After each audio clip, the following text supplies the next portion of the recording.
All right, we got someone here. Boom.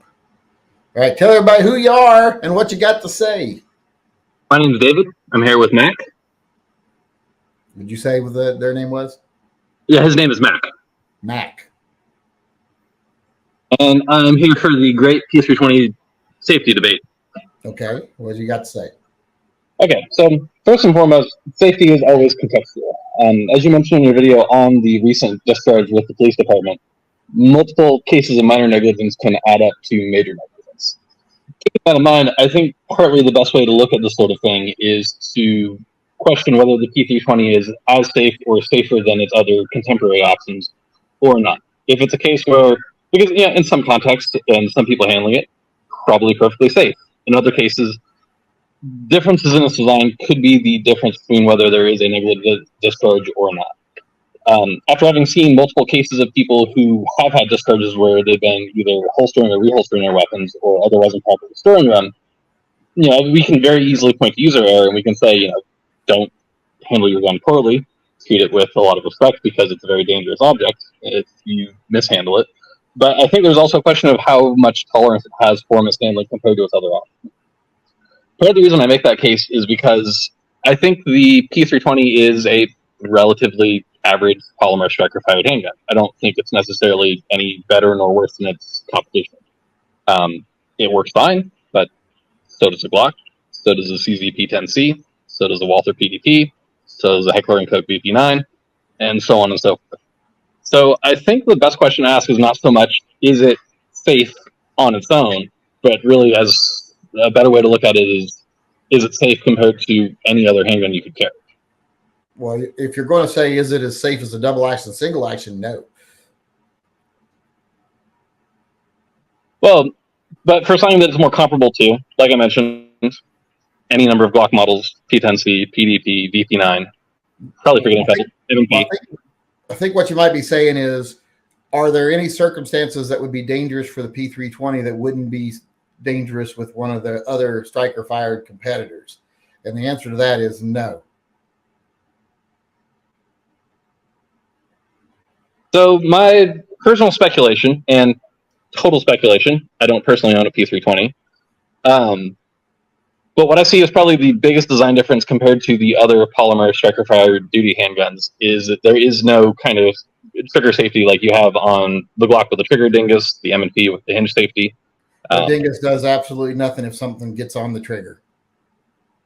I would expect that the dingus would give you a slightly reduced angle where something could hit the trigger and still activate it. Nope, it doesn't. There's been tons of tests on that. People have tested with rods on mounts and everything else and bouncing the guns around. And because it used to be people were trying to demonize the Glock trigger and say that the dingus on the Glock trigger doesn't stop you from having discharges. And they basically were able to show that, yeah, it goes off with the same amount of pressure. You have to hit it with the same amount of pressure at the same angles, etc., for it to go off. Therefore, the dingus doesn't really do anything. It's more of a safety to make you feel safe than it is anything else. And it's not really necessary.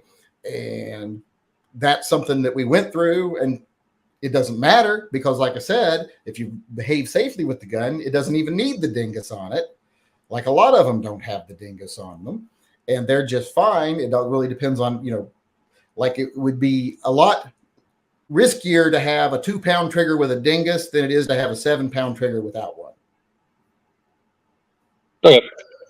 So essentially your case on the matter would be that a double action, single action hanger-fired gun would generally be the safer option because you have a heavier weight on the trigger. Much safer, especially if you're going to be reholstering it or something in your. That's when we started having rashes of misfires while people are holstering their guns. Striker-fired guns are not as forgiving as revolvers or double action, single action guns. It takes way less of a mistake to make them go off. They have lighter triggers. They're designed differently. So there's nothing blocking that. There's no hammer that can be being blocked while you're putting your gun away. Like you can put your thumb on your hammer and stick it in and it ain't going to fire. So striker fired guns are just inherently more dangerous than a lot of other different types of guns. It's just the way they are. That's just something you accept about them when you carry them. How old are you? 30. 30. Were you around in the late 80s, early 90s? That would make you weren't. You weren't around in the late 80s, early 90s when Glocks were being adopted by police departments. No, I've heard a little bit of the history with the cases of Glock leg, but it's a little bit before my time. Yeah, and it was to the point where it was happening so often that unions were suing police departments to get rid of the Glocks.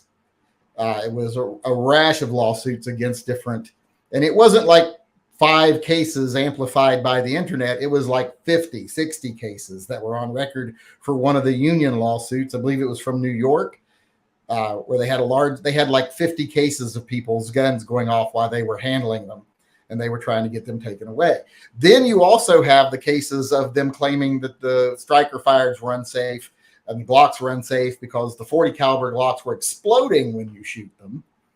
That was from the Portland Police Department here in Oregon. And that was to a degree so much higher than what P320s are seeing now as far as negligent discharges. It just wasn't amplified by the internet like this stuff is here now. And you didn't have big money interest groups like Bloomberg funding these lawsuits because they want to damage manufacturers. So if people understand scale and they understand history and they understand how things work mechanically, and they have been around to see all the tests and all this other stuff that they do to guns, then they understand that this is all hype. And it's like every time they try to make one of these extraordinary claims that a gun just went off on its own, it's unsafe, which is an extraordinary claim. That's got to be a lot of crazy mechanical stuff going wrong. And you would think they would have extraordinary evidence to go with these extraordinary claims, but it's always something they throw out there that you can immediately go, well, that's a stupid fucking thing to be doing with a gun, and it should have went off. Like the guy who didn't have his gun holstered properly when he decides to slam into the other officer and shove it down in the holster. The detective that was carrying it in her purse with no holster. The guy who was carrying it in his gym bag with no holster. All these cases that always turns out to be something like that. That's why they all get dismissed. They get funded by Bloomberg.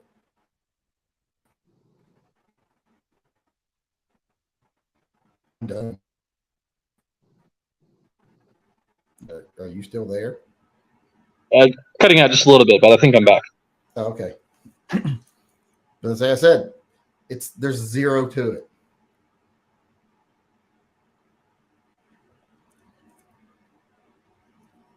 Okay, well, that's what I got. All right. Well, thanks for coming on. What was your name again? David? David. All right. Well, thanks for coming. Thank you.